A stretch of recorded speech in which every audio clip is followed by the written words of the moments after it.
Realtors, Lofty just dropped update 4.44, and man, this one's actually pretty important if you're using the AI sales agent. So this isn't some massive CRM overhaul where the whole platform looks different. It's really about giving us better control over how the AI sales agent behaves and giving us a better way to see what the hell it's doing behind the scenes. And that second part is a big deal, because if we're gonna let AI communicate with real leads inside our real database on behalf of our real business, then we need more than just automation. We need to know why it said what it said. We need to know what triggered the action. And we need to know where the system might be getting it wrong before it repeats that same mistake across a bunch of leads. So today we are going through the Lofty 4.44 update, and I'm going to show you what exactly matters, what is mostly just cleanup, and where I still think you need to be really careful before allowing the AI sales agent to represent your business. So let's get into it. The biggest feature in 4.44 is the new sales agent skill creator. Now, Lofty already had what they previously called playbooks, and those playbooks controlled some of the ways the sales agent would communicate with the leads. But now Lofty is consolidating that functionality into what they're calling skills. You've probably heard of skills through OpenAI's ChatGPT and Anthropic's Claude. And basically, a skill is just a specific behavior or workflow that the AI sales agent can use during a conversation. And that could be how it engages with the new lead. What questions will it ask? How will it qualify somebody? And when will it try to schedule the appointment? Or when it needs to stop trying to be a hero and get the actual human agent involved. So instead of the sales agent just following a more generic setup, you now have more control over how you want it to behave in certain situations. And Lofty has a library of pre-made skills that you can enable or disable depending on how you want your sales agent to operate. But the major change with update 4.44 is that you can now create your own custom skills. And this is where it actually gets pretty cool. You don't have to understand prompt engineering, and you don't have to know Lofty's formatting. And the best part, you don't have to be some crazy technical person to figure this out. You just describe what you want the sales agent to do in normal language, and Lofty uses the AI to generate the complete skill for you. So for example, you could tell it something like, when a new buyer lead comes in, don't immediately start pushing for an appointment. Find out what they're looking for, whether they've spoken with the lender, and how soon they realistically plan on making a move. If they're still early in the process, focus on answering their questions and helping them understand what to do next. That's the type of instruction that actually matters when it comes to customizing our AI, because not every lead is ready to book an appointment the second they register on your website. Some people are ready right now, and some people are just trying to figure out what it is that they can afford. Some people are also 6 months out. Some people are just browsing because they got bored on a Tuesday night and started looking at houses they probably shouldn't be looking at. And that's just the nature of the beast inside real estate, right? So if the AI treats every single one of those people the exact same way, it's going to create some pretty awkward conversations. And one of my biggest complaints about the sales agent in Lofty has always been that it can come across too aggressive. It wants to force everything towards an appointment. And look, I get why that exists. I actually use this in my automations, but for some reason it doesn't work the same in the AI. And at the end of the day, we do want appointments. That's exactly how we get face to face with people. It's how we build our relationships, and it's how we actually turn a lead into a client. But if somebody's clearly not ready yet and the AI just keeps hammering them over and over for an appointment, then it doesn't feel helpful. It feels like a robot trying to push them through a sales funnel. And that's not how I run my business. I would rather have a useful conversation with somebody. I'd like to find out what it is they actually need and help them understand the process. I base my entire business on education and information, and then when it makes sense, the appointment happens naturally. So the skill creator might give agents a lot more control over that behavior, and I said might for a reason, because creating one custom skill doesn't magically fix the entire sales agent. You still have to test this stuff. You still need to read the messages that it generates. You still want to watch the real conversations, and you still need to make sure one skill is not conflicting with another skill that's already active. And this is where people can get themselves into trouble, because they start building a bunch of automations and a bunch of skills and a bunch of rules, and then they think the more stuff they add, the smarter the system gets, and that's just not always true. Sometimes adding more instructions just creates more confusion. If you have one skill telling the AI to nurture slowly and another skill telling it to push hard for an appointment, which one is it supposed to follow? And that's where things will start to get weird. And Lofty even recommends avoiding overlapping skills because the sales agent dynamically chooses which skill to use based on the conversation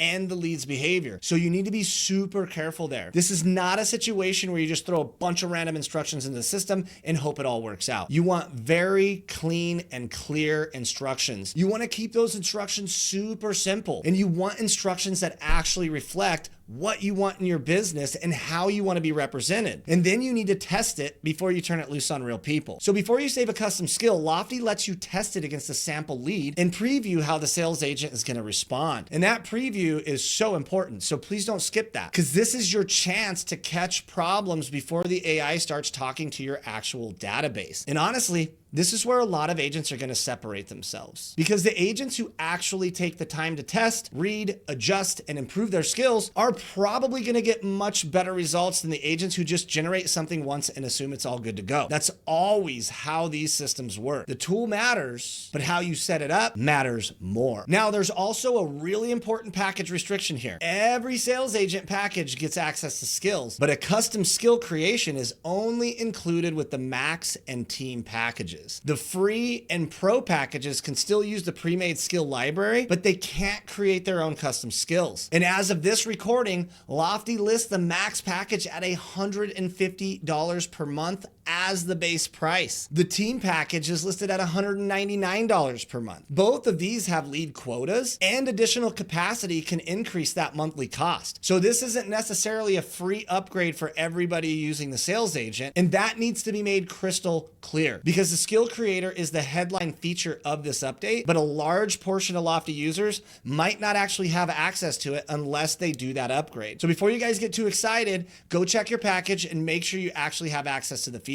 Now, the next thing is honestly the part of this update that I might care about even more than the skills creator, and that is the sales agent timeline reasoning. So every new action the sales agent takes on a lead can now include a reasoning card that explains why that action happened. You can click on the reasoning icon in the timeline entry and see what signal the sales agent detected, which skill it applied, and what guardrails it checked before taking that action. And that is huge, because up until now, you could look at something the sales agent sent and be like, why the hell did it say that? Why did it push for an appointment right there? And why did it respond that way? How many times have you had your sales agent take over a lead and you're like, why? Why did it think this person was ready? And sometimes you could kind of reverse engineer it by reading the conversation, but it still left you guessing. So now we should have more visibility into what caused the AI to act. Now, that doesn't mean the AI made a good decision, all right? It just means that we can inspect the decision. And that's an important difference, because when the sales agent first takes over the lead, Lofty also creates what it calls a first move card. That card summarizes the sales agent's opening sequence, and it shows how the lead was assessed, the compliance check, the first message that was sent, the follow-up cadence, and the information that was provided to the human agent. Now, this only applies to new timeline activity. So Lofty's not going back and adding reasoning to old conversations. So don't expect to open up some months old conversations and suddenly see all the reasoning attached to it. That would cost way too much API, and they already have to charge a lot for this because of those API costs. So this is just for new activity moving forward. But it does matter, because if the sales agent, since something weird, starts pushing too hard or completely misreads the lead, now you can open up the reasoning and figure out why it went in that direction. Did it happen because of a specific skill? Was it a signal from the lead? Was it something in the guardrails? Was it the way the lead responded? So now you actually have something that you can look at that's specific, and that's how you actually improve the system. Before this, monitoring the AI could feel like watching the final result without knowing what caused it. And that's just not good enough when the AI is communicating directly with the people who might eventually become your clients. And look, I've been saying this for a long time. You should never set one of these AI agents up, connect it to thousands of leads, and just assume everything's going to work out perfectly,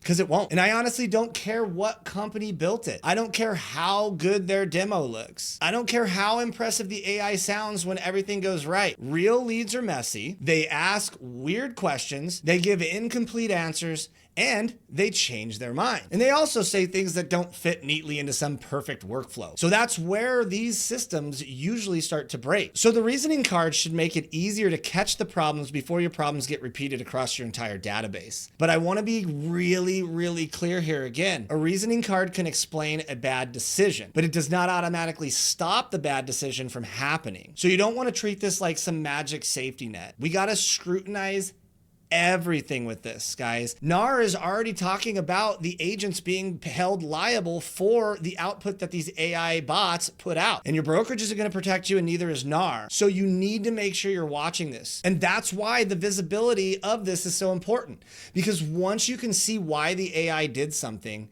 then you can start fixing the system instead of just guessing. And that's the real value here. The skill creator gives you more control over how the sales agent behaves. The reasoning cards give you more insight into why the sales agent is doing what it's doing. Together, that's a meaningful improvement, but it still doesn't replace that human oversight. Staying involved is still non-negotiable. You need to be checking those conversations, and you still have to protect your brand, and you still have to remember that this thing is representing your business. Okay, so now let's move into the new Smart Plan Reshare Control. So this one's not as flashy as the AI sales agent stuff, but it's gonna matter a lot to coaches and team leaders and brokerages and anybody who spent some serious time, like me, building custom smart plans. Lofty added the smart plan sharing update back in 4.43. And now you can generate a code, give that code to another Lofty user, and they can import your smart plan right into their own account. That part is awesome. I absolutely love that feature. But the problem was,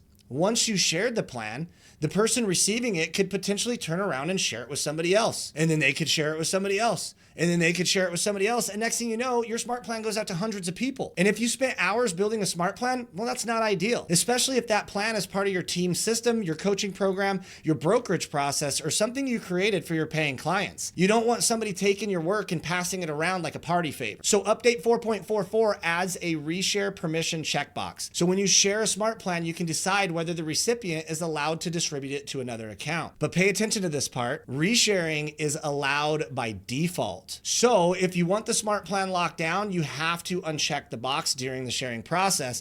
So coaches and brokers and teams don't miss that part. The recipient will still be able to use the entire plan inside their own Lofty account. They just won't be able to generate another code and pass your work around to somebody else. And I personally think that restricted sharing should have been the default. That would make more sense to me. But hey, at least we finally have the choice. This is one of those small settings that can protect a lot of work, and it has been a long time coming, and I'm so glad Lofty came out with it, because some of these smart plans take hours and days and weeks to build. And for some people, these plans are not just random automation. They are part of a full system that somebody spent years developing, testing, improving, and teaching. So you should be able to share that system with the people who are supposed to receive it without automatically giving them distribution rights. So if you are sharing smart plans with your team, your clients, your brokerage, or your coaching members, don't blow past that checkbox. Make sure it's set the way you actually want it set. Next up, I love this one because Lofty is finally adding the ability to block inbound calls. This has been a huge issue. We all get spammed all day long on our Lofty number, all right? And it has been a request for a long time, because if we can block that number, we can't block them all,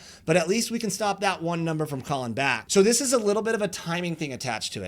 This was originally listed in the 4.44 release notes as launching on June 17th. However, Lofty updated the dedicated call blocking article on June 18th, and the article says now the feature is expected to become available in July, sometime 2026. So for now, I'd consider this an upcoming feature until you physically see it inside your account. Once it becomes available, you'll be able to block a number during an active inbound call from the call results screen, through your call history, or inside the inbox chat window. There will also be a block call list inside your settings where you can view blocked numbers, unblock them, or proactively add a number before it calls you. When a number connected to an existing lead is blocked, it will appear grayed out on that lead's profile. Now, one thing you want to understand is that blocking is personal. If I block a spam number on my Lofty line, that doesn't automatically block that number for everybody else on my team. Other users can still receive calls unless they block it themselves. And I can see both sides of that. There may be a situation where one agent agent doesn't want calls from somebody, but another agent still needs to communicate with that person. So I understand why Lofty is going to make this user specific. But for obvious spam, I do think it would be nice to have an account-wide blocking option. And maybe that'll come later. We'll have to see. Now, we do have a couple smaller updates that aren't going to make anybody run through a wall with excitement,